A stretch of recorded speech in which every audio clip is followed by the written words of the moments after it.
Hi, as you said, yeah, I'm Jason McLaughlin with DirectEmployers. We're doing the Django framework. I use Django day to day, but I'm sure there's people here who've used it more than me, so if you want to chime in with anything I might be missing or just have comments or questions at the end, feel free. I wrote this app with Jason Soul, our director of production. He ended up doing probably more of it than I did, but yeah, it was a pretty good split. Where was I? We're partnered with the National Labor Exchange. They're the job exchange network for state job banks. If you go to us.jobs, that's the portal that we use with them. We also run microsites, which are job board posting and search engine optimization for a lot of sites. We have these most sites in the .jobs domain, so python.jobs, indianapolis.jobs. They run on the microsites platform, which uses Django. And our job feeds that we put out used by companies and state job banks. And we are hiring Python developers. We're also hiring Java, .NET, ASP developers, so if you know anyone who's looking. Another newer product that we're making is My.Jobs. The idea is to make an employment profile portable. So someone goes on as a one source for their job search, they create a profile, and they're able to sign in and do state unemployment requirements. So I've applied to jobs, this week I can get my unemployment check through there. We'd like to support one-click applications to jobs that are through major applicant tracking systems. And the idea is that since we're a nonprofit, we'll respect privacy. People can go there, they don't have to sign on to a dozen, some odd sites just to apply and do job searches. And that's also running on Django. So talk about a little overview of Django. It's the largest of the frameworks that we're talking about tonight. It's got a large active community. It's got a very good and easy to use Magic admin, which I'll show off a bit. It's got a batteries included design philosophy. So some of these smaller micro frameworks, the idea is you bring in your own libraries and use exactly what you need. Django has everything there, pretty much that you need. Got nice features like model-based forms. Once you've got your models, all these features that you can bring in work well. Everything within Django works with itself, so you don't have to worry about that. It does use its own templating language, its own ORM, object relation mapping, right? And it has its own request response objects, which I think any of these frameworks do. And it's well documented. It's very easy for beginners to get started, and it's got good documentation for more advanced use too. So here's just an overview of it. When I said it's large, I don't know if you can read the text here, but to the left we've got repositories on GitHub. Blue is the Django, and then the other three frameworks are there. And then just a quick check on Stack Overflow shows kind of a similar situation. That's not really a scientific breakdown of its usage, but it's a pretty good indication that it's been around a while, it's got a big community, and it's used by a lot of people. When I say batteries included, and this is one of the slides I was talking about, but it serves the point. It's running off the page here. These are all the features, modules you can choose to import and use with your Django apps. Okay, so when we get started, really all we have to do is install Django. We use the Django Admin command to start the to-do Django project, and it builds out this here. You've got your app directory here. The top level here is the project. And you've got a manage.py, which is something you use to do a lot of administrative functions. You can run your developer server, you do database management through there. You can write your own custom scripts that run through there and automatically bring in the environment for your project. And so that's what's set up.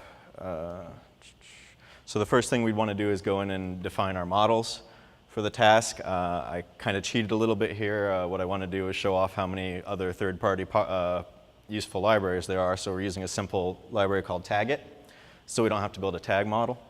So really, this is our entire models right here. We're defining a task, which just extends the Django model. We have a user, which is a built-in model. It has some nice authentication features, and you just make a foreign key to that, and you've got support for users. Title is just a character field, that's simple. Tags, again, that would be, if we were building it ourselves, that would just be a many-to-many relationship with another class that we make ourselves. And a due date is a date, and we set the, go ahead and write the Unicode method there because the Django admin uses it, which I'll show you next. Okay, that was out of order. Okay, so now we want to set up the admin with our model. We go into our settings.py, and the files that are generated there actually have a lot of comments for beginners to find their way around here. So these instructions were in here as soon as we ran the start project. So to this Django DB backends, we just add our backend of choice. For this, we're just using SQLite. And fill out the rest of the settings, pretty self-explanatory. Uncomment a line here. We move on to urls.py in the same directory. Uncomment 2 lines here, uncomment 1 line here. And then from the command line, the manage command I was talking about, Python manage.py syncdb. Generates your database schema, starts the database up, prompts you to create a root user, and from there you can run your development server.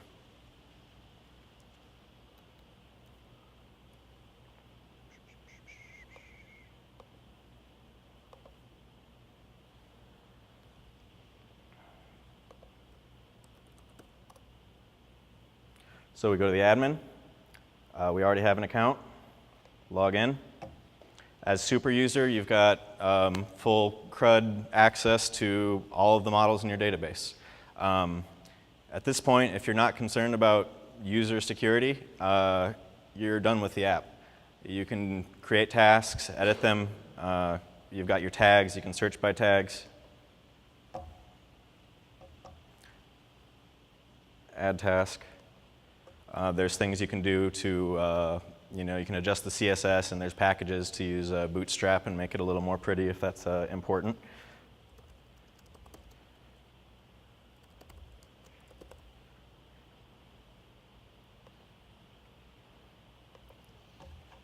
But pretty self-explanatory. So at this point, I wanted to continue kind of showing off the admin. So what we did is we added a little bit of customization so that we can get that user authentication. Now this isn't the entire file, but what we've got here is a standard admin. Now you don't have to do this for what I just showed you, but you tell it how you want to filter. So we want to search by tags and titles, so we've got a task filter that does that. We tell it what fields we want to display, in this case all of them, except user. What fields we want to search by, how we can drill down by date here. And then this is an example. There's a few other places we do it where we're filtering by user to make sure that only that if you're not a super user, you only get access to your tasks. So we get the user from the context. If you're a super user, you get the entire query set, qs.all there. And if not, you filter by user. And that's it. And I repeat that in the up on GitHub 3 or 4 times. You can factor it out, but it's there for simplicity. You can look at it and see how that works. It's really not too complicated, and you don't have to mess with URL routing. You don't have to mess with templates. You've got some pretty good functionality there. Okay, here, that's just a repeat slide. Okay, but we didn't want to just stop at the admin there. That took maybe an hour to put together. So we decided to go through the more traditional views, URLs, and templates. If you're familiar with MVC, views is more the controller role, and templates are what the views are in the MVC framework. Okay, so in views, you just you get a request object. This little decorator here is something built into Django. It's just saying you have to be logged in to access this, otherwise it redirects you to the login page. We get the request object. It's easy to get information from the context there. For something like user, that's in every request, so it's just .user. Otherwise, you're accessing it through a dictionary there. So we go through, we get the objects. I got an example of a more complex query filtering here. Task is the model from our models.py. .objects dot, and then you filter it with either a get to get one item or a filter to get many items. And it's pretty readable. You know, it's a little different. If you've used SQL Alchemy, the syntax is different, but it's pretty intuitive to figure out.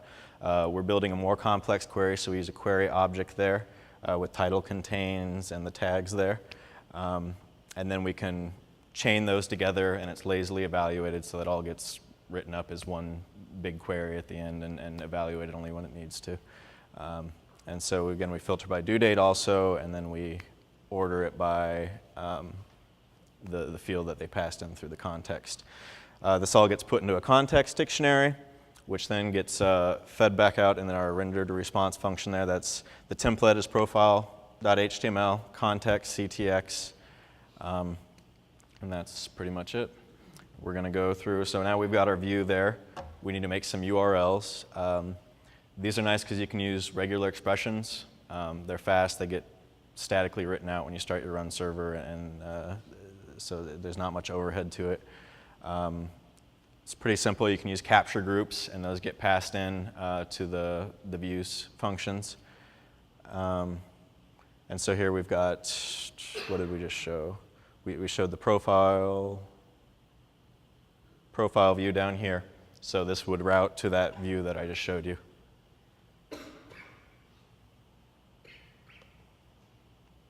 Okay, now we need a template for that render to response to actually create some HTML with. This is a little chunk of our profile HTML, which is what that profile view renders to. Really, I'm just trying to show you what the template language looks like. Again, it's a lot like Jinja, but it is Django's own language. So you've got loops here. You know, if you use Python, this should look pretty intuitive. We've got our task here. You just surround code with the brackets and % there, or items there, double brackets. That's about, you got an if statement, for loops. That's really all we needed for this. For Ajax calls, I'm going to show you a bit about that. This is some JavaScript. Most of the front-end stuff was written by Jason. He used Bootstrap. Bootstrap and jQuery, yeah. So here we're taking advantage of how easy it is to write Ajax responses in the views. So rather than running to a template, we just pass some information back through the views. So all it's really doing is making a call here, which is that profile/add task. That's in the URLs. We have a simple view for it, which got cut off. But again, it looks a lot like the other one. It's just the response is the main difference here. We're not using a template. We're just passing information back. So again, we've got our login required decorator. This is def, and let's see if this. Yeah.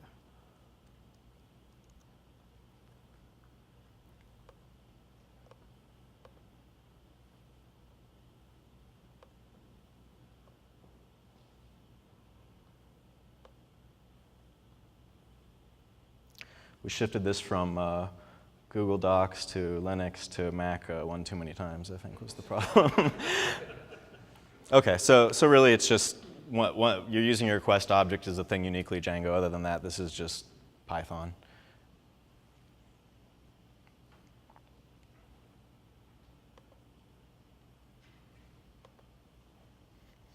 And another example of a view, there's really nothing new in this one that wasn't in the others. I had cut it out of the final presentation.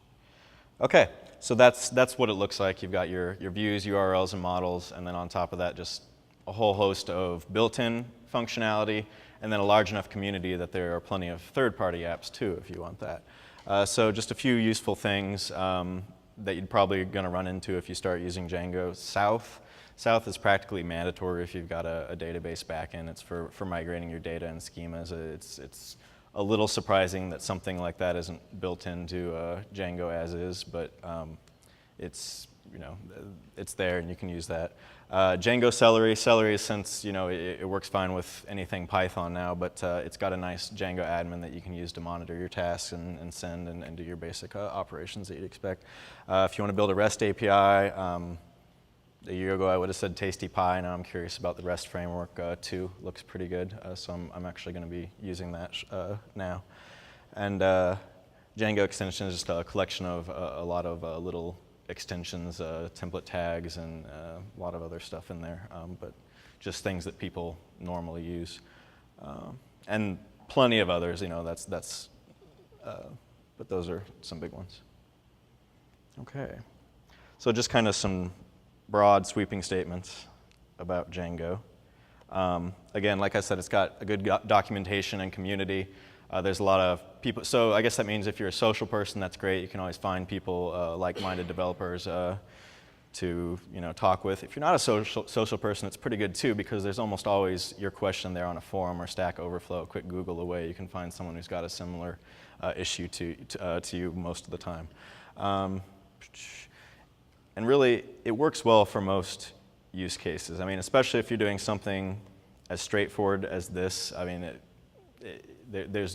someone says a to-do app, you're not going to try to reinvent the wheel. You've got a powerful tool that can get you done pretty quick. This is frustrating.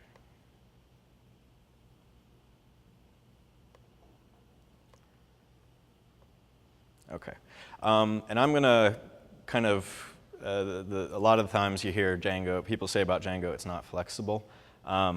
I think it is pretty flexible. For one thing, I mean, yeah, most of the backends and things, those are pluggable. Those are made to, work with any database. And but I guess what people are talking about, say I want to use a certain feature from Jinja, or SQL Alchemy, has a little more support for complex queries. So they say, well, that's not flexible. But the truth is, you can, if all you want to use in Django is some URL routing, you don't have to use the built-in ORM. You can use whatever you want. And worst case, you're really back to square one where you have to build everything else. Maybe it won't play nice with the admin, but the alternative is no admin, which is you can either how to say that? You can either build it yourself like you would have to do with a smaller framework, or you can actually do quite a bit of customization. I showed you a bit in the admin where we added some functionality to the admin. That was pretty much an intended use case, but you can do quite a bit by overriding methods, and they've got signals that are designed to process data in unusual ways. So there's really quite a bit you can do with it.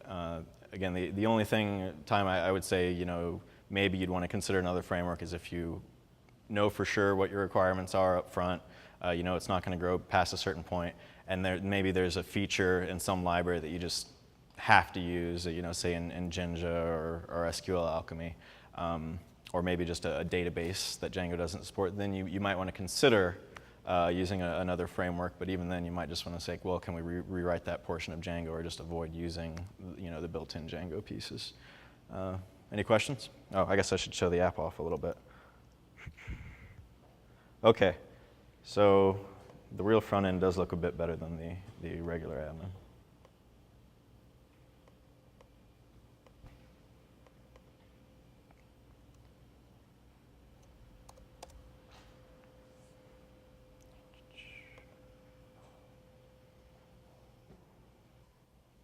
Okay, so this is the task we just made in the admin. It shows up on the front end too.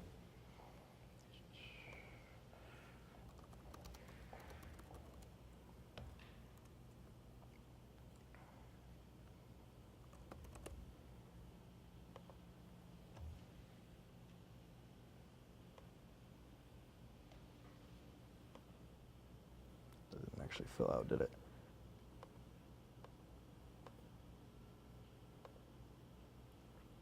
And there you go. Any questions, comments?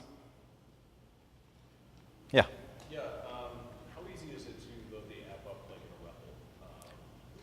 How d- Is there like a console that I can use, like in the command line, and just modify these models just how I want? yeah, well, the models we write ourselves. Is that what you're asking? I guess like in Rails, we have Rails console, which does. Oh, yeah, okay. So Python shell is for manage.py. You run shell, and it's got the project environment loaded, and you can import your models and fiddle around with queries and see how they look and stuff like that. Yeah, that's a good question. I forgot to mention that. Yeah, Okay. another good feature.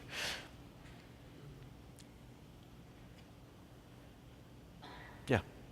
The Bootstrap, is that something that you just include as an additional module in Python, or is that just to include the JavaScript? Jason would be better suited to handle that. We built a framework layer that uses Bootstrap plus our own flavor of it, and we made it intentionally platform agnostic. And so all you have to do is basically it's a standard CSS and script include in the template layer, and you're done. Then, Oh, yeah. Where do you store your assets at? Be it CSS or scripts? So it's got good support for static file management.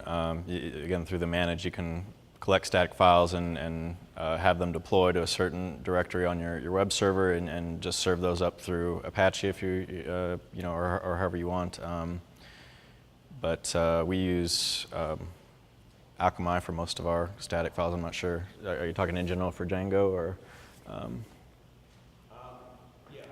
Okay. Yeah. So when you're referring to them in a templates, it's got tags for that. So just factors it out. Path to my static files. Yeah, with the templating layer, it does. yeah, I mean, like obviously maybe that's we can pre-compile some pipeline Rails, something along those lines. You take this, compress all my scripts, compress all my CSS, and go and deploy it all. If there's something in Django allows you to do it that way, or some plugin or something. The closest it would come would be The static file manager, and that's. I haven't looked as closely at that since we upgraded to. it's not native, there's plugins for it. Yeah, okay. Yeah. yeah, but about the most it'll do natively is it will collect all your static files from across the application, across the project, and put them in one location for you. Okay. But as far as it's not going to be compressing or any of that stuff. Cool. Yeah. The routes definitions in Bottle, in the previous presentation, he was using decorators to note certain views as like this route goes to this view. Mhm. Do you do that in Django as well, or is it only defined like a URL module? Yeah, it's just the URLs. So we define both the pattern that it matches as well as the view that it gets sent to. So yeah, rather than decorators, we do it all in that static file there. And then you showed off the views, and you had the render to response, and then you also had an HTTP response return Mhm. as part of your views. Is Yeah. that how you return any data into a template, or is there other So- ways where you can just return dictionaries? So the HTTP response is kind of when you want to do that, that's what you do there. So we were doing that in the Ajax view where we're concerned about getting a task ID back. And what format does that send back? And The HTTP response is just going to send back text, but it sends it with Mhm. proper headers. So specifically in the case we're using HTTP response, we have an Ajax call, and the Ajax call needs to be able to get a successful response from the server in addition to the data. But we didn't do decorating with any sort of HTML, we just needed to get an ID guys back, so we used it there. So at the end of the response, it wraps it, basically processes it through the template. You could also just do a standard return, but if you're trying to use that within a templating or URL engine, you're going to miss all the HTTP header stuff and that can custom call. What about for returning just straight JSON from the response? I've always done templates for that, so it's. Ye- Just return a response, but you have to give the header information first, and then you can return a plain response with the JSON as text. So that will do the same thing as.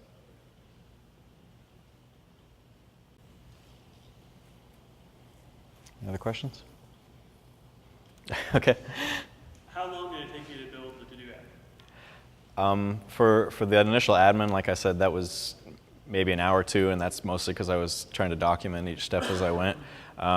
Jason spent a little longer getting the user authentication piece for the front end, so 5 or 6 hours probably. There's a lot of manual work to do the front end stuff, just because you have to handle some of the form creation yourself. But, doing some of the stuff that is automatic in the admin, trying to do the get it up front, it takes more time.